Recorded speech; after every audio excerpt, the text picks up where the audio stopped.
आज से 13.8 अरब साल पहले कुछ भी नहीं था। न समय की कोई टिक टिक थी, न कोई जगह और ना ही पदार्थ का कोई कण। सिर्फ एक अथाह सन्नाटा था। आधुनिक वैज्ञानिक इस निरपेक्ष सन्नाटे को सिंगुलैरिटी के नाम से जानते हैं। यही वो अवस्था जिसे हमारे प्राचीन ग्रंथों में शून्य कहा गया है। फिर इस शून्य की छाती फटी।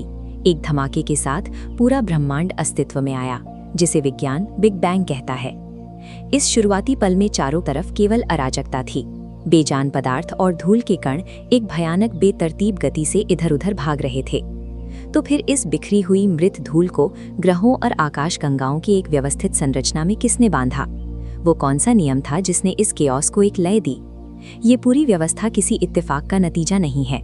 ब्रह्मांड के भीतर एक गहरी वास्तुशिल्पीय शक्ति, आर्किटेक्चरल फोर्स काम कर रही है, जिसे विज्ञान और अध्यात्म दोनों अपनी अपनी भाषा में समझने की कोशिश कर रहे हैं। वैज्ञानिकों ने पाया है कि अंतरिक्ष का खालीपन वास्तव में कभी शांत नहीं होता। वहाँ एक निरंतर कंपन मौजूद है, एक हल्की गूंजती हुई ध्वनि। ये ब्रह्मांडीय माइक्रोवेव बैकग्राउंड रेडिएशन का नक्शा है। इसमें जो रंग आप देख रहे हैं वे शुरुआती ब्रह्मांड के उसी आदिम कंपन के तापमान और उतार चढ़ाव को दर्शाते हैं। प्राचीन ऋषियों ने इसी वैश्विक कंपन को रुद्र का नाम दिया। रुद्र शब्द की जड़ ही रुद्र धातु में है, जिसका अर्थ है वह जो गरजता है, वह जो महानाद करता है।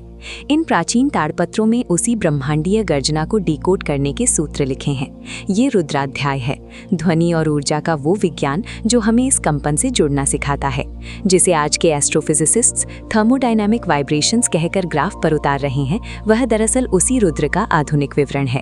पौराणिक कथाओं में इसे एक अनंत अग्नि स्तंभ के रूप में समझाया गया है। ब्रह्मा और विष्णु ने इस स्तंभ का आदि और अंत खोजने की कोशिश की, लेकिन वे इसके छोर तक कभी नहीं पहुंच पाए। ये कथा अंतरिक्ष में स्पेस के विस्तार को समझने का एक प्राचीन तरीका है। ये अग्नि स्तंभ ही वो मूल ऊर्जा है जो लगातार फैल रही है। आधुनिक खगोल विज्ञान भी इसी बात की पुष्टि करता है।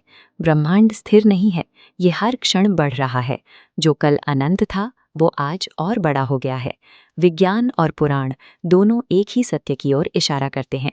सृष्टि की इस आधारभूत ऊर्जा को किसी सीमा में बांधा नहीं जा सकता, इसे केवल महसूस किया जा सकता है।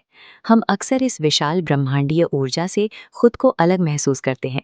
हम रोजाना की भागदौड़, ट्रैफिक और ऑफिस के तनाव में इतने उलझ जाते हैं कि हम अपना मूल स्वरूप भूल जाते हैं।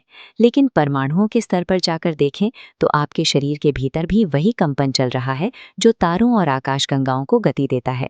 विज्ञान के अनुसार जब परमाणुओं का ये कंपन असंतुलित या अत्यधिक तीव्र हो जाता है तो वो ऊष्मा और दबाव पैदा करता है। हमारे भीतर यही भौतिक दबाव, तनाव और अनियंत्रित क्रोध के रूप में प्रकट होता है। आपका गुस्सा दरअसल आपके तंत्रिका तंत्र, नर्वस सिस्टम में बह रही वही कच्ची रुद्र ऊर्जा है जिसे सही दिशा नहीं मिली है। रुद्राध्याय हमें इसी ऊर्जा को साधने की तकनीक देता है। ये सिखाता है कि कैसे इस अनढ़ और विनाशकारी कंपन को एक लयबद्ध और संगठित शक्ति में बदला जाए। जब आपके भीतर का ये शोर एक निश्चित लय में आता है तो वो अराजकता समाप्त हो जाती है। परिणाम होता है एक हिमालय जैसी गहरी शांति और मानसिक स्पष्टता। रुद्र का यही रूप मेढुष्टम कहलाता है, वो परम सुख जो आंतरिक ऊर्जा के व्यवस्थित होने से प्राप्त होता है।